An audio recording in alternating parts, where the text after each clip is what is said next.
I think we've seen certainly a large section of the media finding itself completely compromising on the core values of this profession. There's absolutely no doubt about that, and that leaves me hugely disillusioned. जरा रुकिए, journalism की ethics ये किसके साथ बैठकर कौन बता रहा है? The biggest propaganda brothers Rajdeep Sardesai and Karan Thapar खुद को वरिष्ठ पत्रकार कहते हैं और पत्रकारिता के नाम पर प्रोपेगेंडा चला रहे हैं। अब इनका तो गेम बजाना पड़ेगा, जो जरूरी भी है, क्योंकि हर वक्त तथाकथित पत्रकार हिंदी, हिंदुत्व, देश, राज्य, मोदी, योगी वगैरह वगैरह यानी हर उस व्यक्ति या संस्था को टारगेट करते मिलेंगे जिनसे उनकी दुकान चल सके। नमस्कार, मैं हिमांशी, स्वागत है आपका द पैम्फलेट में। एक बार फिर से हाजिर हूँ हमारा स्पेशल सेगमेंट लेकर, जहां हम करते हैं दरबारी मीडिया का पर्दाफाश। राजदीप सरदेसाई कहते हैं that I have worked with these journalists for years. It's sad to see them doing communal dog whistling. And to see them practice the kind of journalism that they have over the last 10 years, virtually being even endorsing at times communal dog whistles. किसके बारे में बात कर रहे हैं आप sir? Are you talking about so called fact checker Mohammad Zubair, जिनके dog whistle करने के कारण नुपुर शर्मा की जान पर आ बनी? जी हाँ, वही जुबैर जिनके एक ट्वीट से कन्हैया लाल और उमेश कोले अपनी जान गंवा बैठे। ये स्वरा भास्कर जो डॉग विस्लिंग कर नितेश राणे के खिलाफ भीड़ को उत्तेजित कर रही थी, या उन रिपीटेड डॉग विस्लिंग अटेम्प्ट्स की बात कर रहे हैं जो कहते हैं विष्णु शंकर जैन तो अब तक सेफ हैं। देखिए राजदीप सरदेसाई जी, करण थापड़ के साथ मिलकर आप जर्नलिज्म एथिक्स का जो पाठ पढ़ा रहे हैं ना, ये पाठ हम भी पढ़ चुके हैं। जर्नलिज्म स्टूडेंट हम भी रहे हैं और जर्नलिज्म हम भी करते हैं। मगर आप दोनों जो इतने सालों से जर्नलिज्म के नाम पर कर रहे हैं, उसे प्रोपेगेंडा कहा जाता है। याद कीजिए सरदेसाई जी, ललन टॉप में नाना पाटेकर जी ने आपको क्या कहा था? उन्होंने वाकई पत्रकारिता का एक जो नियम होता है उसे निभाया है। तो फिर वो तू क्यों नहीं फॉलो करता उसको? शर्म से पानी पानी तो आप भी हो गए थे, क्योंकि अपनी टीएमसी राज्यसभा सांसद वाली पत्नी सागरिका घोष के लिए प्रोपेगेंडा जो चलाते हैं। मुझे फर्क नहीं पड़ता है कि जमाना क्या कहता है। मेरी मानिए, उम्र हो गई है आपकी, छोड़ दीजिए कि प्रोपेगेंडा चलाना, वो भी उनके लिए जो आपको सीरियसली नहीं लेते। We never take you guys seriously.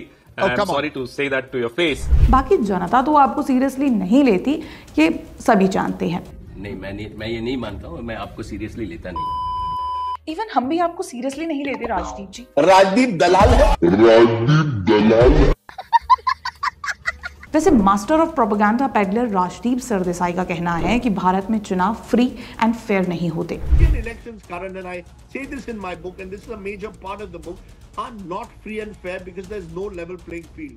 अच्छा, अगर भारत में निष्पक्ष चुनाव नहीं होते तो क्या बांग्लादेश में होते हैं? या आपकी भविष्यवाणी गलत निकल जाती है, इसलिए आपको ऐसा प्रोपेगेंडा चलाना पड़ता है? आप बंगाल के हिंसक चुनाव के बारे में बात क्यों नहीं करते, जहां कभी दीदी के खिलाफ तो कभी सीपीआई के खिलाफ पर्चा भरने पर जान से मार दिया जाता था, तो कभी बैलेट बॉक्स ही उठाकर ले जाते हैं? अच्छा, पत्नी वहां से टीएमसी राज्यसभा सांसद है इसलिए। लो बताओ, फिर किस बात के वरिष्ठ पत्रकार हुए आप? और फिर जनता जब आपकी पत्रकारिता पर सवाल उठाते हैं तो आप वॉयलेंस पर उतर आते हैं।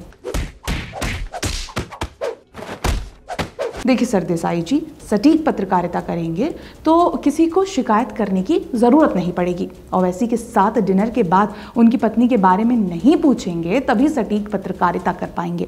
तो मैंने खाना खत्म हुआ, मैंने कहा इतना बड़ा अच्छा खाना बनाया किसने, तो नहीं, उन्होंने कहा मेरी वाइफ ने, तो मैंने कहा I would like to thank her, so she said no you can't meet her. बाकी आपके ऊपर है कि आपको अपनी बची कुची पत्रकारिता किस तरह से करनी है। रही बात इनके बिग ब्रदर करण थापड़ की, तो उनका इतिहास भी किसी से छिपा नहीं है कि कैसे अपने इंटरव्यू में ये गेस्ट को बुलाकर उन्हें ह्यूमिलेट करने की कोशिश करते हैं। I have only one last question.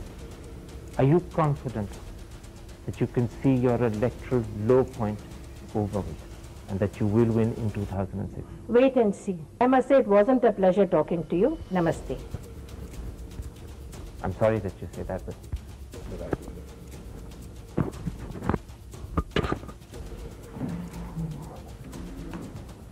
कैसे इंटरनेशनल मीडिया में जाकर भारत, हिंदुओं और आरएसएस के खिलाफ बात करते हैं, कैसे ये अपने फर्जी इंटरव्यू संदिग्ध निवेश योजना को बढ़ावा देने के लिए शेयर करते हैं।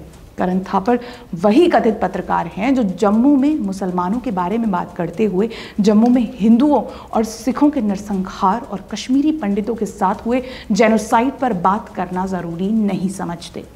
दरअसल खुद को वरिष्ठ पत्रकार का टाइटल दे चुके इन प्रोपेगेंडा मास्टर्स का पूरा इकोसिस्टम है जो समाज में नफरत फैलाने का काम करता है, भारत के खिलाफ काम करते हैं, केंद्र सरकार के खिलाफ काम करते हैं। एक दूसरे को अपने इंटरव्यू में बुलाकर ये प्रोपेगेंडा रचा जाता है।